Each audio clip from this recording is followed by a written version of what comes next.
Olá, boa tarde, tudo bem?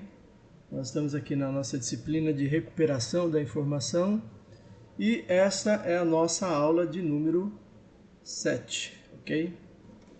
Espero que você esteja bem e que você esteja se cuidando na sua casa e se cuide, tome as providências necessárias, use sempre máscara, né? Quando estiver fora de casa. Bom, como eu disse ou não disse, nós estamos na nossa aula número 7 e nós estamos estudando a recuperação da informação. Para isso, nós começamos discutindo certas definições e aspectos fundamentais de recuperação da informação e, em dado momento, nós percebemos que precisávamos discutir com um pouco mais de propriedade a representação. Então, para entender a recuperação, eu estudo um pouco para entender a recuperação, nós precisamos estudar um pouco da representação.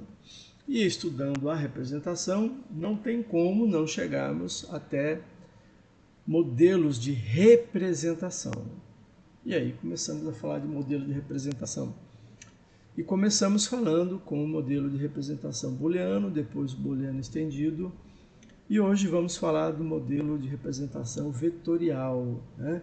Então, nessa aula de hoje, nós vamos discutir o modelo de representação vetorial.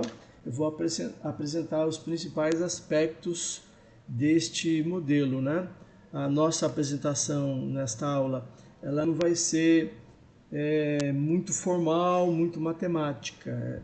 Eu quero só passar uma noção visual, né? Uma noção assim empírica, visual, do que seria a representação vetorial, tá certo? Em outras aulas nós discutiremos um pouco mais sobre a questão do formalismo necessário nesse modelo, mas a aula de hoje é uma aula para você entender o modelo, entender, sem se preocupar com muitos detalhes técnicos, tá certo? Então, hoje a gente discute modelos vetoriais. Vamos lá, tá certo?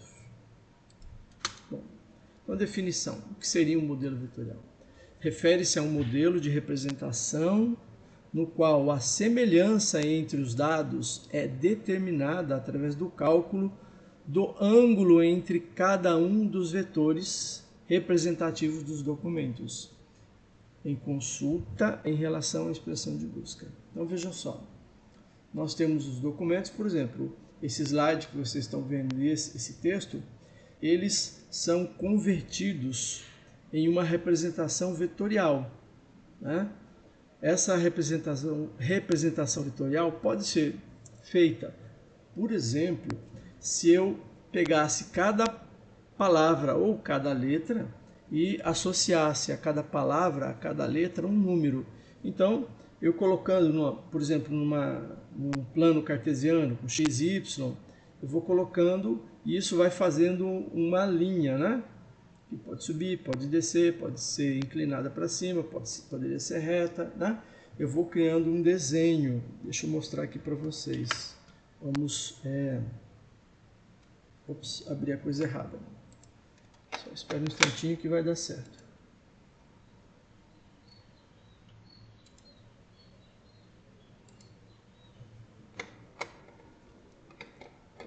Só um momentinho que vai aparecer para vocês.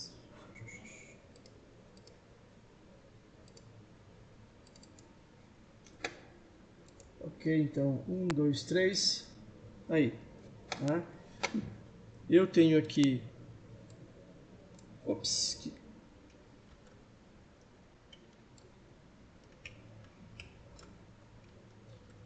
olha, gente, isso aqui é uma reta, tá? Tá bom?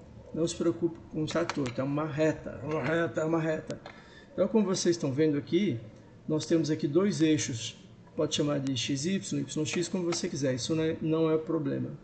Então, o que acontece é que um documento ele vai ser convertido, né, por exemplo, em algo assim. Vai sendo convertido em uma sucessão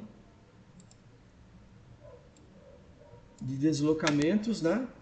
E nós chamamos isso aqui de um vetor. Por que é um vetor? É um vetor porque ele tem um sentido, tem uma intensidade. Aqui, olha, vamos colocar agora, vamos supor que esse é o nosso documento, tá bom? E essa agora que eu vou colocar, e essa agora que eu vou colocar, é a nossa expressão de busca. Vamos dizer que a expressão de busca A, certo? Ficou assim. Ups.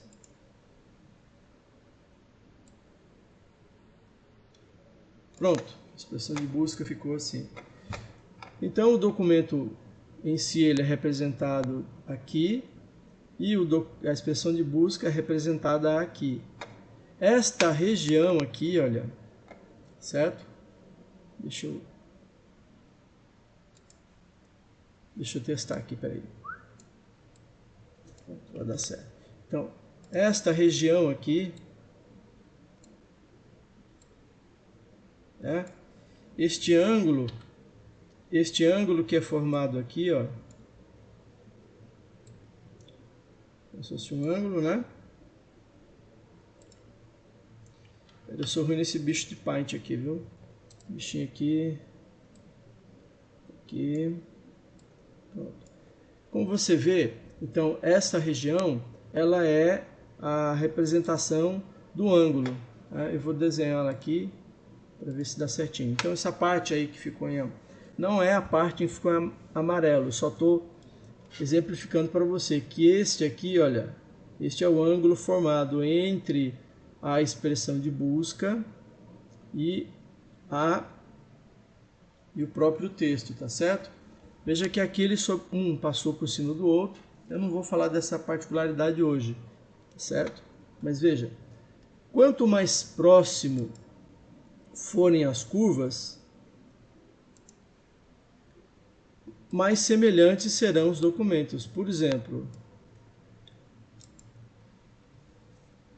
a expressão de busca, representada aí por vermelho, por vermelha, ela está mais próxima do documento, né? Daquela parte ali do documento. Então, essa expressão de busca ela é mais similar àquele texto, àquele trecho daquele texto, enquanto que essa expressão de busca aqui, representado pelo verde, ela está mais distante. Então, o ângulo entre o vermelho e o preto, ele é menor do que o ângulo entre o verde e o preto. Então, fazendo dois ângulos aqui do lado, olha, este ângulo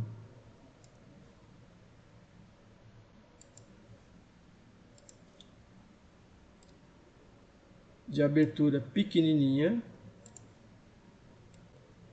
entre o vermelho e o preto é menor do que o ângulo entre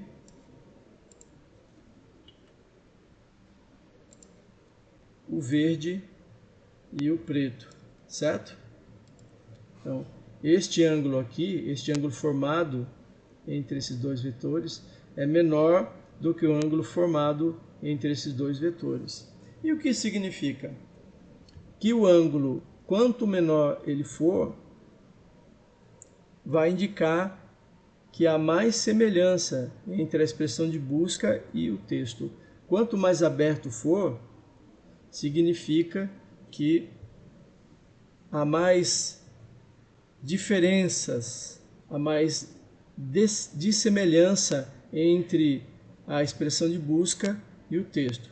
Então, para entender aqui, o que a gente precisa compreender? Ângulos pequenos, os documentos são parecidos. Ângulos abertos, maiores, os documentos são diferentes, né? Documentos ou documento, expressão de busca, tá certo? Bom, vamos voltar aqui. Ops. Cadê o Paint? Nosso Paint está aqui e voltamos eu e a apresentação aqui para vocês, tá certo? Então, o que acontece é que no modelo vetorial, ao invés do computador trabalhar com o próprio texto como um modelo booleano, que fica comparando palavra com palavra, no modelo vetorial, o computador vai fazer uma tradução das palavras para números e compor um vetor, e vai usar isto para fazer as comparações entre texto e expressão de busca. Então, vou ter um exemplozinho aqui. Eu tenho A, B e C e A, B, C e D. Né? A, B, C, o 2 aqui é o nosso texto e aqui é a nossa expressão de busca. Veja que o 1 ele ficaria aqui e o 2 mais abaixo. Então, quanto mais aberto, mais diferente, como eu expliquei agora um pouquinho. Vamos ver esse segundo exemplo aqui. Eu tenho ABC e o outro é ABC, ABC. Então, se eu der números para cada letra, só para fazer o exercício, eu vou dizer que o A é o 1, o B é o 2, o D é o 4, o F é o 6 e assim sucessivamente. Então, ou seja, cada letra eu estou associando um número começando com 1 e indo até a última letra. Então, construindo uma linha aqui, um vetor aqui, primeiro para essa expressão de busca, veja que esse verdinho ele vem para cá, ficou aqui. O B, que é o número 2, ficou no 2, né? E o C, que é o número 3, ficou aqui alinhado com 3. Fazendo a mesma coisa com a outra, né? Com o documento onde a gente está procurando, né? Então você veja que o A, como ele é o número 1, ele ficou aqui. Né? Depois você tem o B, o C, e assim você vai construindo, tá certo? Note que as linhas que vão surgindo, elas são uma em cima da outra, né? Isso significa que eles são documentos que existe a semelhança entre a expressão de busca e o documento onde está sendo buscado, certo? Então, se quanto mais aberto, mais diferente, então quanto mais fechado, mais igual. Portanto, a expressão de busca casa perfeitamente com o documento que a gente está buscando aqui, tá certo? Note que nesta pesquisa, neste modelo que eu estou colocando para vocês e nesta apresentação didática, que tem finalidade didática de explicar o modelo, eu não estou fazendo a tratativa do problema que aqui eu tenho ABC e aqui eu tenho A, C, B, D, que para o exercício eu traduzi como A, B, C, D, só organizei. Mas é possível sim nós trabalharmos com essa diferença. Vamos supor que eu estivesse procurando exatamente ABC. Se for exatamente ABC, e se o documento que eu estou procurando é esta parte de cima, então ele não tem ABC, ele tem A, C, B. Que por uma simplificação aqui, no exercício que eu coloquei aqui embaixo, eu corrigi a ordem, coloquei A, B, C, D. Mas o documento original é ACBD.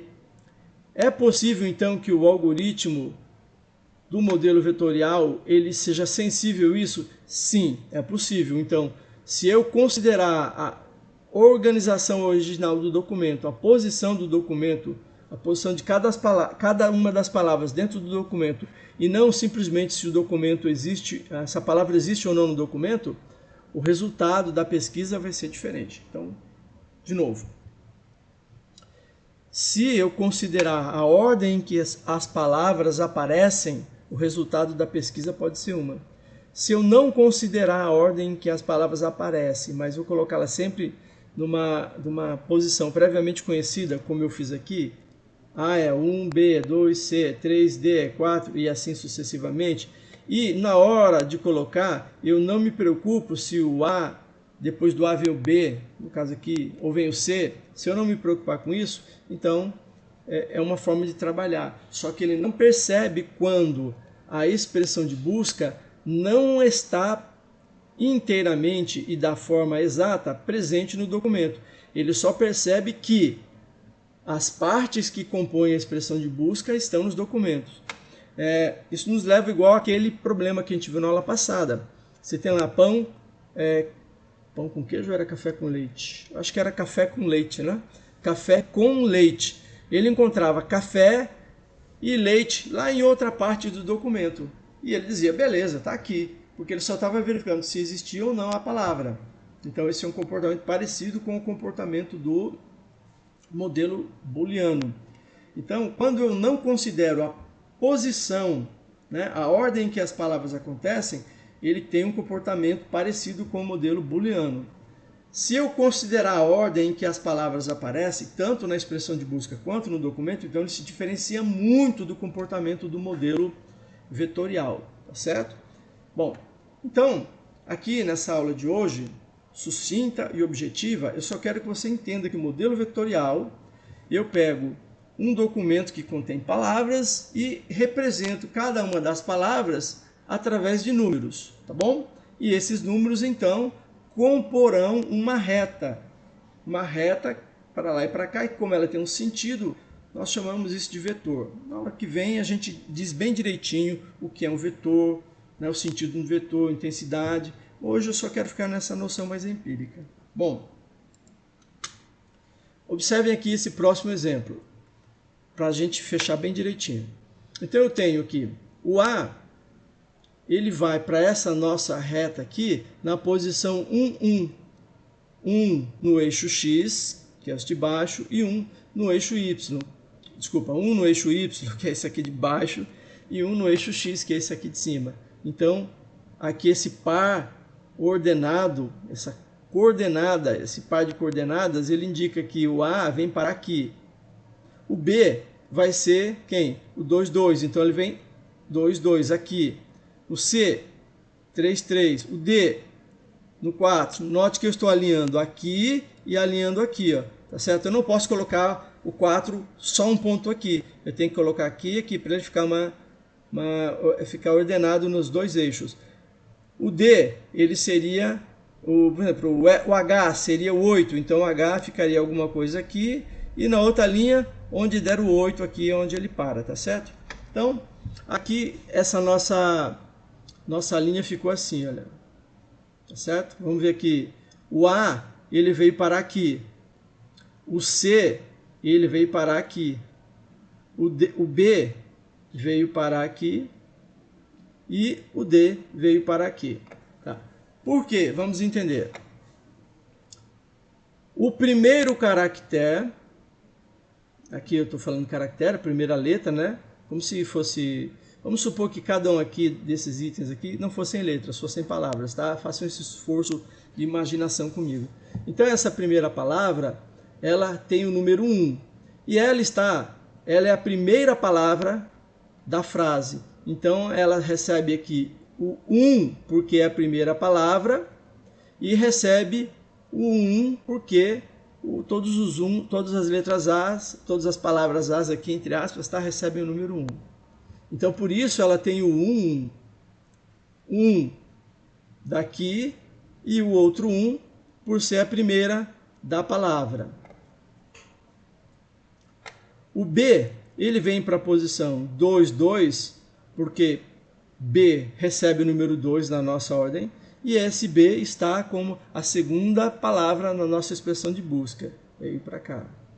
O C vem para a posição 3, 3, porque ele é a terceira palavra e C recebe o número 3.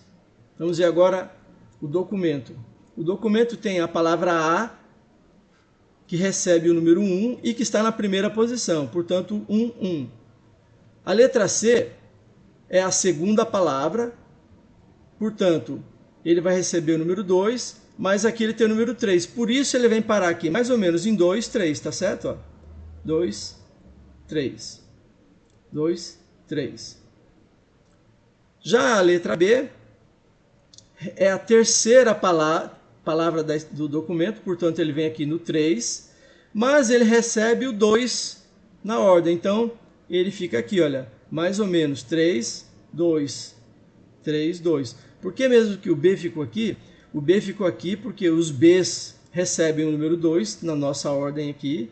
Então ele ficou alinhadinho com 2. E aqui, no eixo X, onde ele fica? Ah, ele é a terceira palavra. 1, 2, 3. Então ele vem 3 aqui e 2 aqui. Por isso o ponto está aqui, tá certo? E o 4? O 4 ele é a primeira, segunda, terceira, quarta palavra. Então ele vai ficar aqui no 4. E ele recebe também o 1, 2, 3, 4 aqui. Então, por isso ele fica na posição 4, 4. Então, a posição daqui é 1, 1, 2, 3, 2, ops, vou repetir, 1, 1, 2, 3, aqui 3, 2 e aqui 4, 4, tá certo? Bom, como isso é uma gravação, se você não entendeu, volta um pouquinho e aí você repete de novo essa explicação, mas eu vou fazer ela aqui mais uma vez. Eu preciso produzir pares de coordenadas. No eixo X, eu estou colocando a ordem de posição em que as palavras vêm no documento. Primeira palavra aqui, olha, não vão cortar esse vídeo, hein? Eu estou fazendo uma abstração no qual a letra A é uma palavra, a letra B, C, D são palavras, tá certo? Depois vamos dizer que sou doido aí.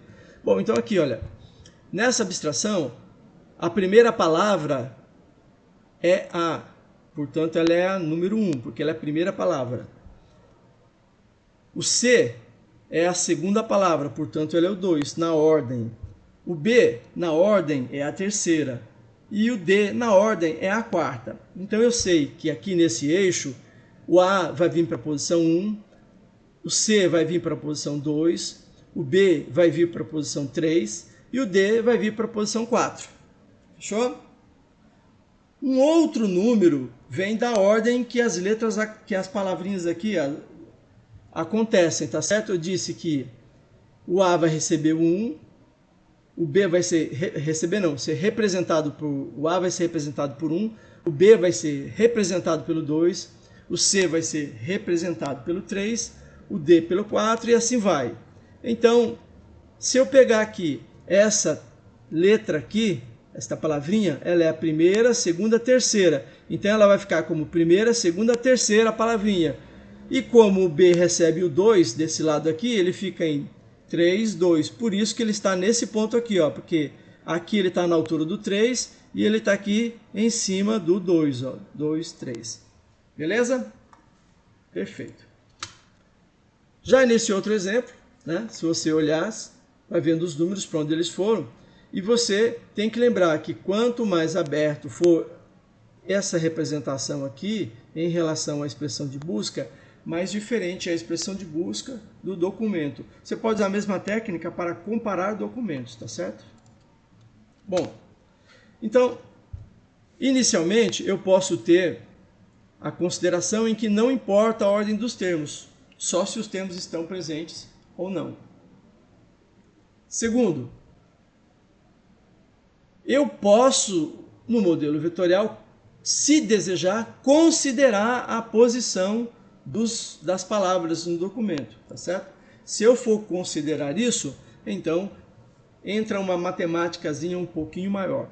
Na próxima aula eu vou colocar esse exercício, mas eu vou colocar umas palavrinhas, vou colocar os números e vamos fazer umas continhas, só para vocês verem como é que funciona na prática. Nada para ficar com medo nem assustado, só para a gente poder dizer que vimos a conversão de um texto para números e então serem lançados em vetores para representação no modelo vetorial, tá certo? Um grande abraço, fique com Deus. Hoje a nossa aula foi isso, tá bom? Tchau, pessoal!